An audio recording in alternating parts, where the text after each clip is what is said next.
Glistening in the morning sun, Fujiyama, sacred mountain of Japan, towers above the surrounding countryside. Along narrow paths through terraced rice fields nearby, children from the farming districts proceed on their way to school. With books and lunches packed in neat carrying cases, they pass through ripening tea fields where pickers are already at work. In villages along the coast, other children follow a path beside the boats and nets of the fishing fleets. While in the industrial cities, smoking factory chimneys line the road to school. Among the vast army of Japanese school children are Taro and Yukiko Yamada. At the doorway of their house, they put on their shoes never worn inside. Taro wears the official schoolboy uniform. Sister Yukiko wears the standard dress for girls. While father completes the lacing of his shoes, grandmother Yamada tends baby brother Bochan as he finishes his breakfast. Bochan likes the tea that is always a part of Japanese meals, but grandmother feels it must be cooled. Now father and children say goodbye to mother. いってまいります。いってらっしゃいませ。いってらっしゃい。 Father and Taro and Yukiko start out together, for father works not far away. For a short distance, they pass along a street lined with craftsmen's shops. Just ahead, many people, some in Oriental and some in Western dress, have errands at the post office. The Yamadas have an errand here too. Taro goes to mail a letter, while father and Yukiko wait outside, watching the traffic on the busy street.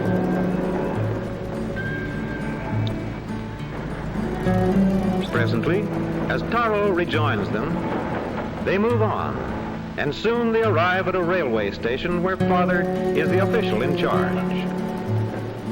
Here, father and children say goodbye to each other. さよなら。先生のおっしゃることをよく聞くんですよ。それではさよなら。さよなら。 As father enters his office, the tracks outside are already busy. A call for a 下 report. り急行51番8時47分発車。上り急行8時50分到着の予定でございます。 At school, it is almost time for classes to begin. Children flock through the gates and teachers stand ready. Greetings are exchanged. 太郎君おはよう。ゆきこさんおはよう。先生おはようございます。 Before entering the classroom, all the children remove their street shoes. Here as at home, shoes are always left at the entrance. Inside the classroom, the children take their places and prepare for work. Meanwhile, in cupboards near the door, each pair of shoes is also in its proper place. And now a reading lesson. しかし入れ替わりに大勢の人がどやどやと入ってきました。席はみんな塞がった上に立って。ゆきこさん。明日からはもっと早く来ようと思った。朝ごはんが済んでから少し勉強をした。休み中は毎朝涼しいうちに勉強するつもりだ。8月2日木曜晴れ。 Later in the morning, at the Yamada home, the maid buys tofu from a street vendor. Tofu, or bean curd, comes from soybeans and is tasty in soups.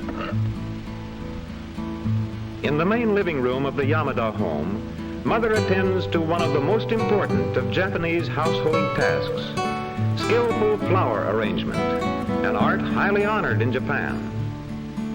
Grandmother is occupied with needlework on a new kimono, while Bochan plays with his toys. Mother just finishes placing flowers before the family's ancestral shrine, when suddenly, in the distance, the whistle of the Tokyo Express.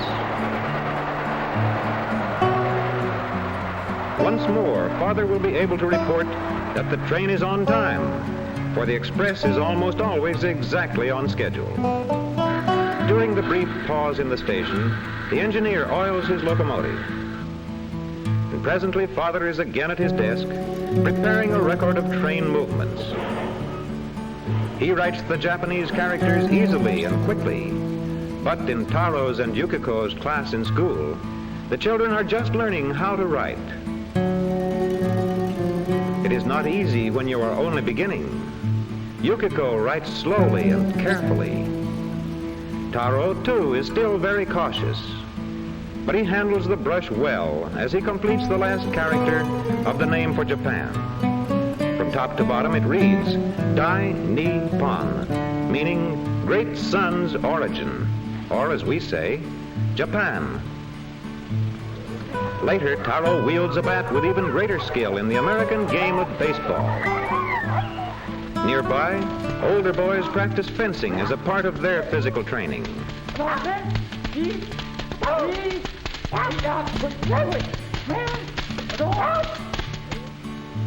Today, Yukiko puts aside her school dress for a fine silk kimono. She and Brother Taro are going to a festival. This is an excursion in which the entire family joins. All look forward to seeing the cherry blossoms, and there will be many other attractions for young and old. Even as the Yamadas are leaving home for the day's outing, other families are already assembling at the scene of the festival. Cherry blossoms are everywhere, framing bridges, and here a castle of old Japan. Among the places visited by many of those who have gathered for the festival is a small shrine, one of thousands of such religious structures to be found in Japan. On their arrival, the Yamadas stop to worship. First, Taro pulls the bell cord, then offerings are tossed into a box by all members of the family. They do not enter the shrine interior, but remain at the entrance. Clapping their hands as a sign of their presence, they bow in reverent silence before leaving.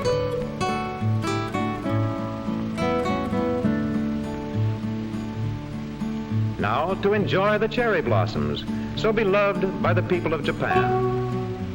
As with so many Japanese, Father's hobby is photography. He is anxious to get pictures of the delicate blossoms, which last for only a few days each year. Another popular feature of the festival is a storyteller. 地上運転を終わり、機関士、夫間違い機関券黒を登場して、足面を切って試験飛行に登った太郎は、突如として起こった大旋風に巻き込まれ、あわやと見る間に切りもみ状態となって隣の騎士像の屋根に。So the day passes with enjoyable activities for all. But for Taro and Yukiko, and Mother too, the outing is not complete without seafoam candy. Back home, after their day at the festival, the Yamadas have keen appetites. Dinner includes meat, raw fish, a variety of cooked vegetables, and steamed rice in individual bowls, all eaten with chopsticks. The rice bowls are usually refilled at least once, and perhaps oftener, especially when everyone is hungry. In the kitchen, the maid keeps a careful watch on the rice steamer in case more should be needed. But now she remembers another duty she must attend to. It is time to put more coal on the fire that is already burning in a heating chamber directly beneath the household bath. The hot bath is a daily habit with the Japanese. Tonight, Taro will bathe first, but everyone will have a turn. Far from being afraid of soap, he lathers himself long and vigorously. Next, he dips water from the tub for a thorough rinsing. Washing and rinsing are done outside the tub, which is designed for the final restful soaking. In the living room, Mother and the maid make up beds on the spotless floor, while Father, dressed in a comfortable kimono, quietly reads the evening paper. It is getting late, and already in another part of the house, the children are asleep, Bo-chan still clutching his toy dog. Taro perhaps reliving the day at the festival, Yukiko resting before tomorrow's return to school.